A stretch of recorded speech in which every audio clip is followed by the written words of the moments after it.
Hello and welcome to the Keep Learning podcast. My name is Alicja Syska. And I'm Matthew Mesley.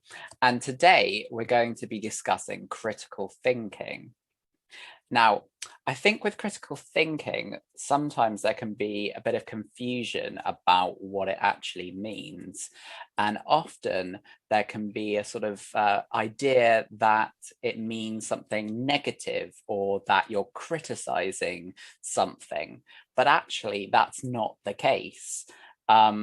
Critical thinking is, I'll let Alicja come in now. Yeah, I will finish your sentence, but maybe before I do that, I think it would be good to mention two words here that come to mind when you think critical. So there's criticism, right, which is looking for what is lacking, maybe often disapproving of whatever we are talking about or criticizing, and critique, right, which means more of a kind of careful and balanced judgment, systematic assessment, sometimes with the goal of improving work, but it's more about separating fact from opinion, fact from fiction, and so not necessarily about finding faults, although it may include that as well, but about asking questions. Yeah, and it's often a process, isn't it, rather than just saying something's wrong. It's Exactly. a process of assessing, evaluating, all those kinds of things to get to a judgment. Yes, and since you mentioned this, I think we need to talk about Socrates. Okay, go ahead. Because Socrates was put on trial for asking too many questions, wasn't he? Because that meant corrupting the youth by encouraging them to question received wisdom, especially religious wisdom. So this is where the Socratic method was created, right? It was captured in Plato's dialogues. Wasn't it the dialogues with Euthyphro? I feel so uneducated at this moment. I'm pretty sure it was Euthyphro who. So the dialogue started when Euthyphro claimed that he had superior knowledge about ethics, right? And then Socrates started asking him questions, which step by step exposed Euthyphro's biases, so he could then begin to see things from different perspectives, from different points of view. So basically, the method was designed to stimulate critical thinking and identify the assumptions that we make when we analyze something.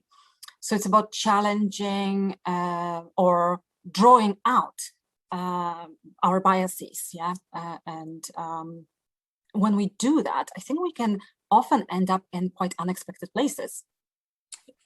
Almost like taking a step back and sort of challenging what we might, or our preconceived notions.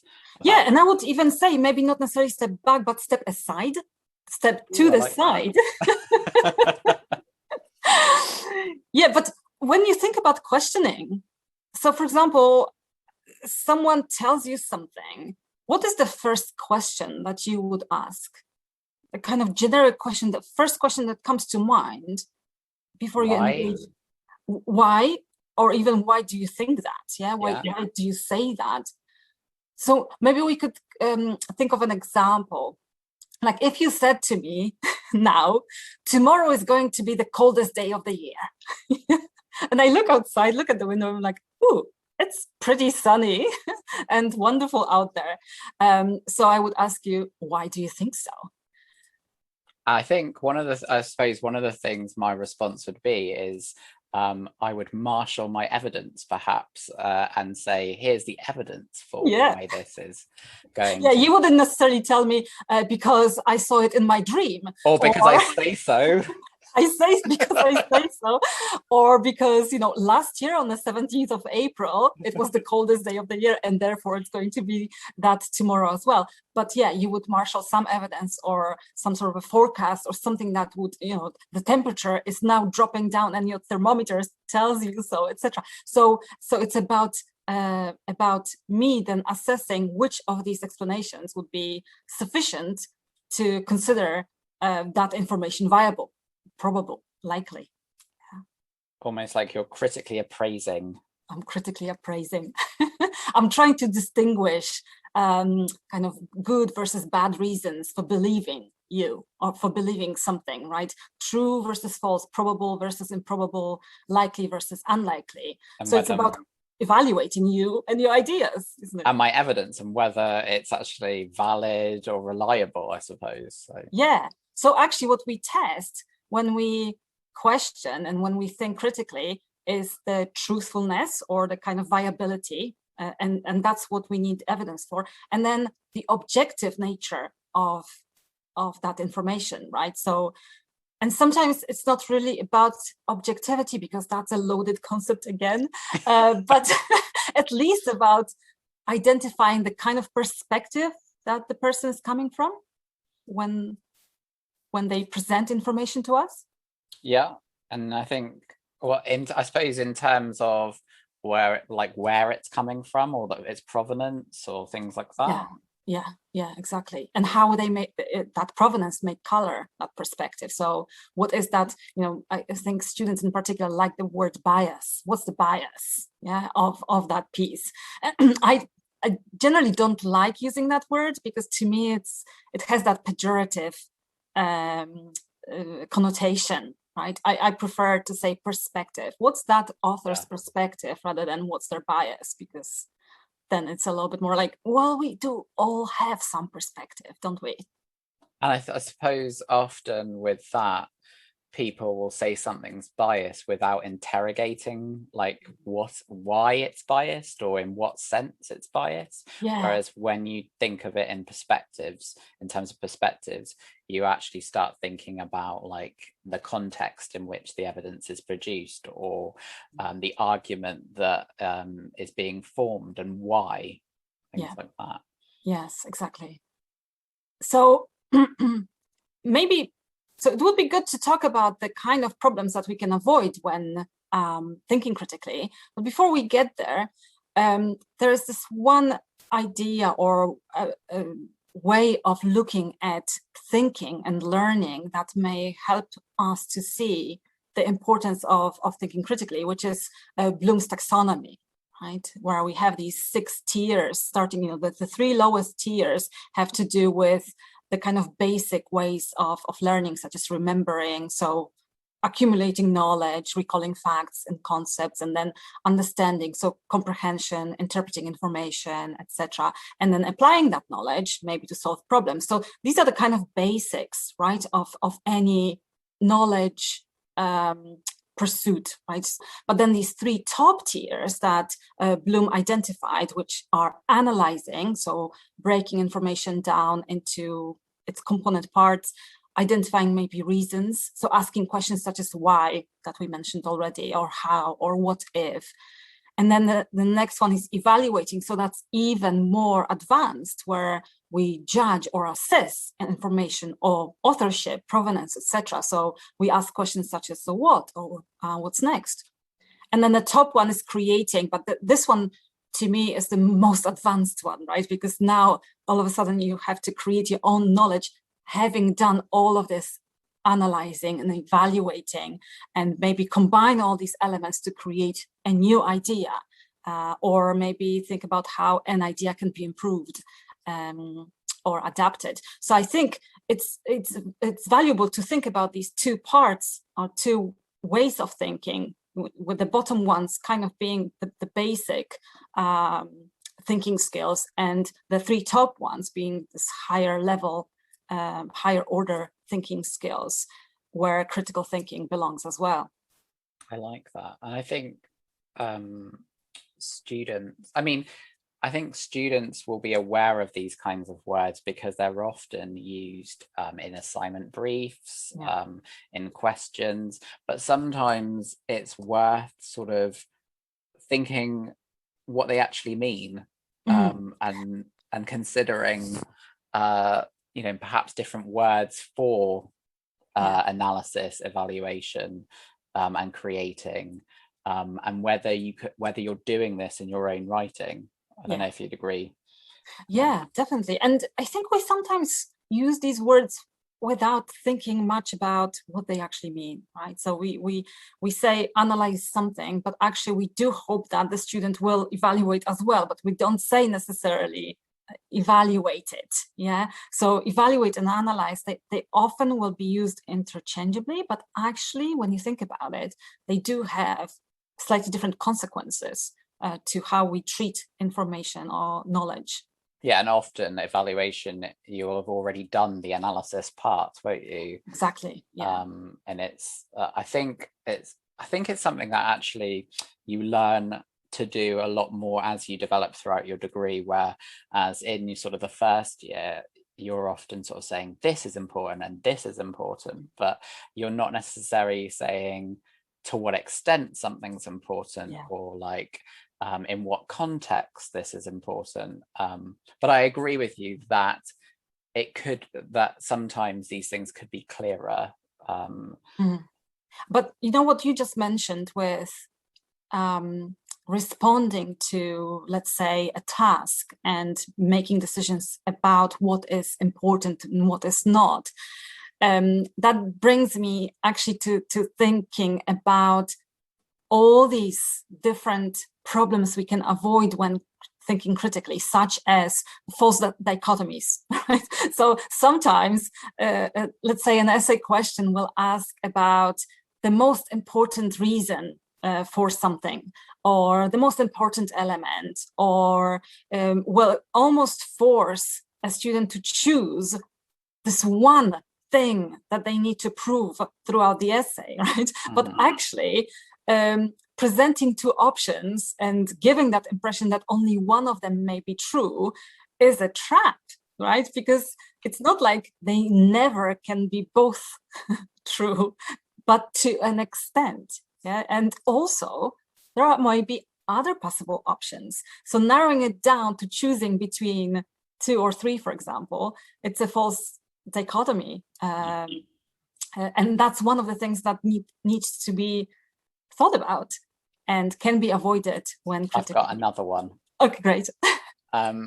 Sometimes what I have done this in the past before as well, and this is where you pick something that is almost ridiculous or has no value, and then you just critique it in a way where you're trying to say, in a way you didn't even need to really do it because it's so ridiculous or it has so little value that you could have avoided. It kind of doesn't necessarily add any value to your discussion or your analysis. Does that make sense? Yeah, but isn't this the strawman fallacy, where you kind of distort the actual problem or minimize it to then attack it, but it actually only diverts attention from the real issue? And it makes your argument weaker because you're not actually approaching or discussing any sort of real points or really having you with that, by sort of focusing on something so weak, your own analysis and evaluation can't be particularly strong. Yeah, that's right. So if we're talking about these fallacies, confusing correlation and causation is a great one. There's, I don't know, do you know that website which deals with correlation versus causation by correlating everything with Nicolas Cage's films? That sounds amazing. It's really funny, but what they're trying, the point they're trying to make is that we sometimes give this causal effect to something that actually is only correlated. It only happens at the same time. So that's a fault in an argument, I suppose. But that fault sometimes exists in an argument that we are presented with, not just the one that we're building, right? But in the way someone interprets evidence, for example. So maybe there is nothing wrong with evidence, but the way it's interpreted can be a false interpretation of it by assuming the wrong causation. I think we have a lot of it these days in the media, and I don't want to go there. It's a very slippery slope, another fallacy. But my favorite actually is the hindsight bias, and that's quite prevalent, especially in history, right? When we know about a series of events and we know how they ended, and all of a sudden, because we know that end, everything seems to be logically exactly, everything pointed to it. Things were inevitable, yeah. But I think history students in particular are alerted to it, that that's not the case. I mean, if that was the case, we would be able to predict events before they unfold, yeah, because we have seen them unfold in the past, and yet we are not really able to do that. So that idea of inevitability is also very often a false premise, a logical fallacy, isn't it? Yeah, I think it's maybe trying to be a little bit aware then of the arguments you're making and whether they're stacking up properly. And I think what can really help is having that kind of critical thinking, not when you're writing, or not only when you're writing, that you're thinking about sort of important questions about your text or material or evidence at a much earlier stage. And I think because, and I say this as someone who as an undergraduate didn't always do that, but I think sometimes it can really put pressure on you to then think, oh, how do I bring these pieces of evidence together? Or how can I evaluate this text as I'm going, as I'm writing? But if you've given yourself some time to think through those sort of, points beforehand, it can really help. It can provide some, I suppose, a sort of some support or a scaffold. Yeah.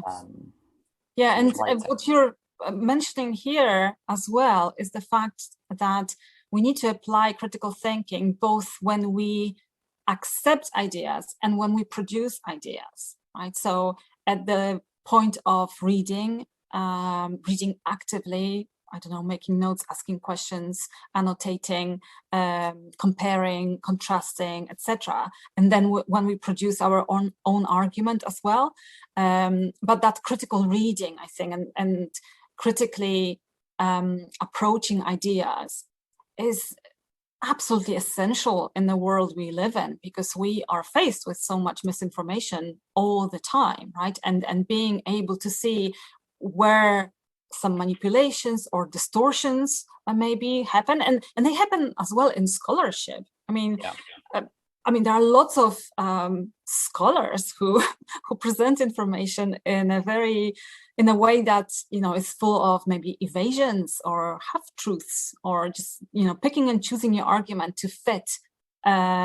Picking and choosing your evidence to fit the argument. Well, that was something I was going to talk about how I think when you first start off with your degree, sometimes you almost leave the reading to sort of the end point, or even when you're writing, you're just looking for evidence to back up a point, rather than having your arguments come through the reading.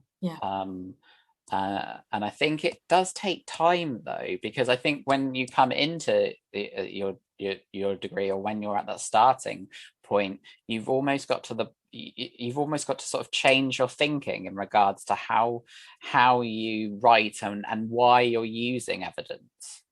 Yeah, and the problem may be just insufficient knowledge as well, because there's a lot of reading that sometimes needs to be done in order to have a good idea of the topic, right? And if it's the first, second, or third publication, book, or article that we look at and find, oh, that fits my argument, I'll use that. Yeah, it doesn't necessarily mean that this is going to create a strong point in our own writing. So insufficient knowledge may be something that may stop us from thinking critically, because we just don't see the range of possibilities that we could include or harness in order to present our own standpoint.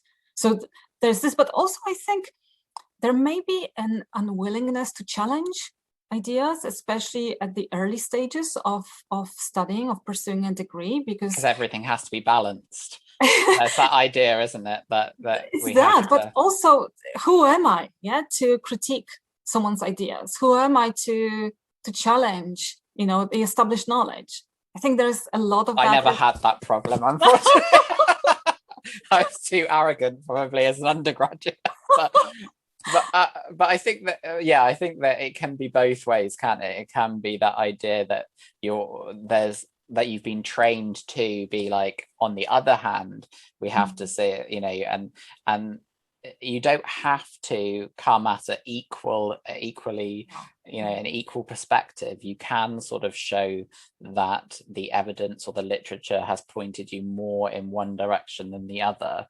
And it's good to acknowledge that there is that potential other direction, right? That there are counter arguments. You don't want to be too polemical. No, not at all. But I think sometimes, so if we're talking about writing these arguments, it's not necessary to include all the, everything that goes against our argument, but being aware of it and then formulating a response to it without necessarily giving them too much of space in our own writing is already valuable, isn't it? Because I don't think, I agree. I mean, reading essays when it's like on one hand, on the other hand, on one hand, on the other hand, which way is it? But it doesn't have to be this way at all, right? So I think everything we're saying is about how, when you start your degree, you often have to develop a new way of thinking about your argument, and also how you approach the evidence or literature. Which brings me to my object, which is a light bulb. And I thought this would be quite a good, it's a really dirty light bulb, by the way, though. But I thought it would be a useful sort of object to think about in terms of critical thinking, but mainly in a sort of like argumentative way. I'm almost sort of disagreeing with the premise of this. So often a light bulb is used to sort of symbolize, oh, I've just had this sort of amazing idea, or this is, I've had, there's something's just struck in my head, and now I've seen the light, or I know what I've got to do. But I think that actually critical thinking and critical writing, it's not about that light bulb moment necessarily. It's about, because you have to put, it's about sort of preparing for your writing. It's about sort of, as you say, coming up with these questions that will add more rigor and criticality to your work. And so it's a much more perhaps drawn out process, a more involved process than we like to think, and that this kind of light bulb idea, I think, sometimes gives a false sense of how we think critically. I actually love the fact that it's a dirty light bulb. Yeah, it's a dirty light bulb. Are you suggesting that critical thinking is dirty? No, I need to clean things more up. But you know what? Actually, I think there is a dark side to critical thinking. Okay, what's that then? Conspiracy theories. Yeah. Don't you think? Because you know what? Actually, there is this one book I hold as a very precious source of information and analysis on conspiracy theories. I don't know if you know Voodoo, Histories by Aaronovitch. No, but it sounds really interesting. It's really, really good. And so what he, one of the things that stuck with me that he said is that conspiracy theories often originate among the educated people. This does not surprise me. Exactly. And the middle classes as well. And with university students and apparently also professors, both being really good at concocting and circulating conspiracies. So, for example, when you think about the 1920s, disseminating the protocols of the Elders of Zion, that was university professors who did that, or the theory of the two Oswalds who killed JFK, or even the murderous British agencies. All of these were actually disseminated and created via academia. So why do you think that is? Why are we maybe in these higher learning institutions susceptible, potentially, if he's right, to these conspiracy theories? That's interesting. One reason might be because it's if you believe in a conspiracy theory, I suppose it means that you're in a small number of people that know better than other people. So you're actually thinking critically. Yeah, it's almost like it almost massages your ego. Yeah, I think, because it kind of reaffirms that you're cleverer than the masses. Yes. It's a skeptics versus sheeple, right? Yeah, so it's interesting what you say, that there's often a fine line between I think really intelligent thinking and really conspiratorial thinking. Yeah, and it's really, really interesting, that kind of, as you say, that conviction that by thinking critically, you uncover some truths to which others maybe choose to remain indifferent, or maybe are too lazy to look past the official version of events, right? Or you are more perceptive than the others because you can identify them, or you can note these irregularities, for example, and make sense of them in a way that is attractive and shows that the universe is not chaotic, that the universe is not, that we are not insignificant, that actually it all makes sense and comes together into some sort of planned way of maybe amassing power or controlling societies. And I think that, there are also all sorts of other potential reasons for it, such as, there are historical precedents for conspiracies. It's not like there have never been any conspiracies that have not been uncovered, right? Because there have.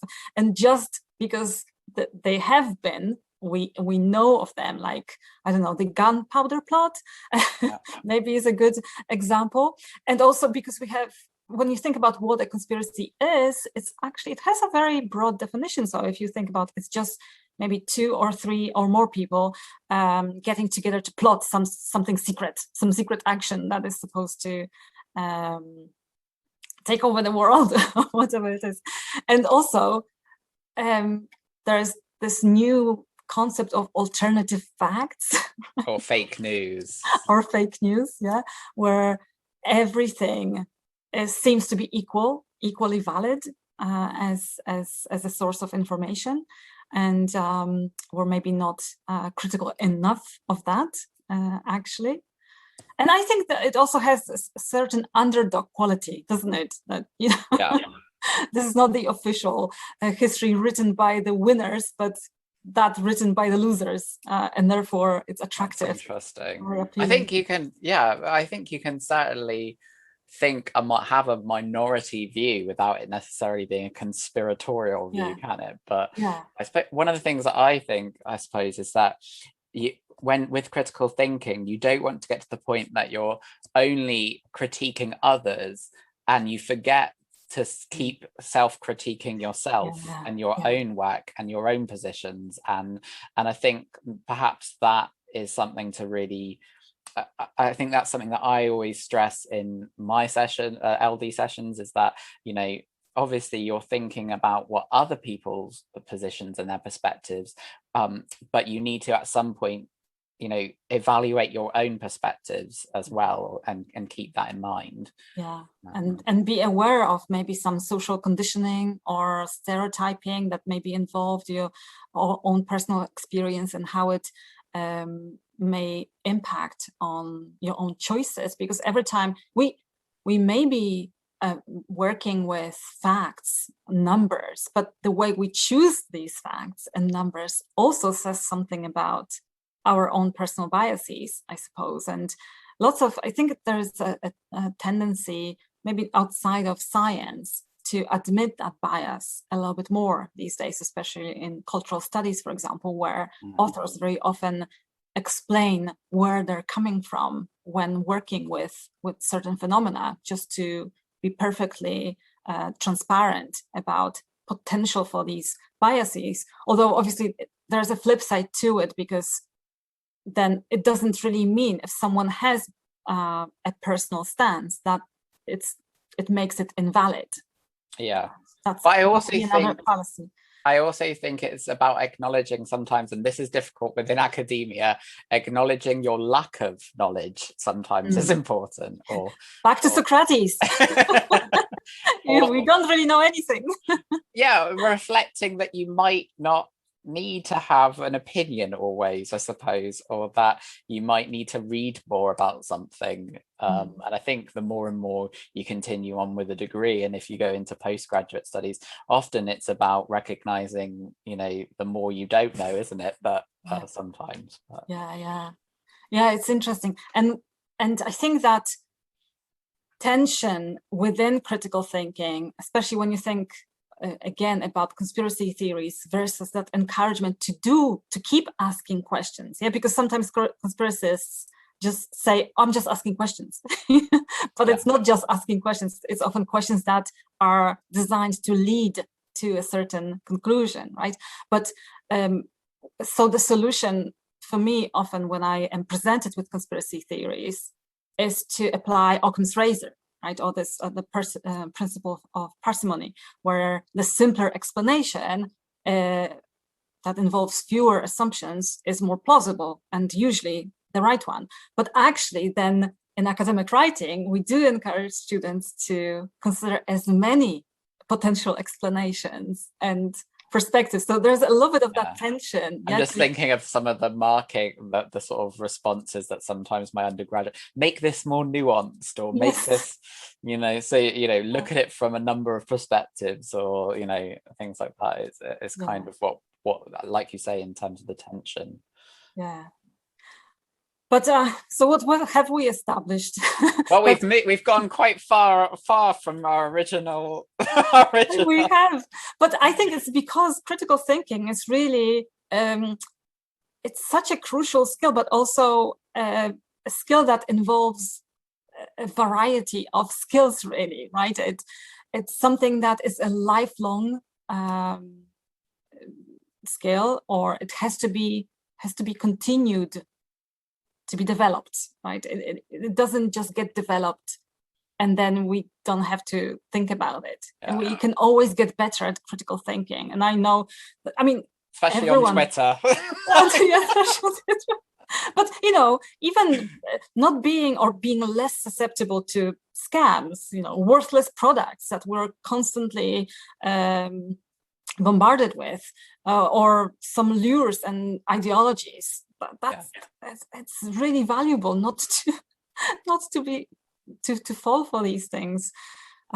So critical thinking really equals, maybe I'm hesitating to use the word good thinking, but maybe clear thinking, making decisions based on the most trusted information. And it's definitely something that you're going to continue doing, not just at university, isn't it? It's like a lifelong skill, basically. Exactly. And we can keep improving. It takes time to develop. We have to be patient. But fortunately, our brains are flexible and we can keep doing it and keep doing it better. Definitely. Oh, well, I think that we've looked at that you can't say that wasn't a nuanced discussion, or looking at it from a critical thinking from a number of different perspectives. Hopefully everyone enjoyed our podcast episode today. Remember, you can subscribe on Apple iTunes and watch us on YouTube as well. And in the meantime, keep learning. Keep learning. Thank you.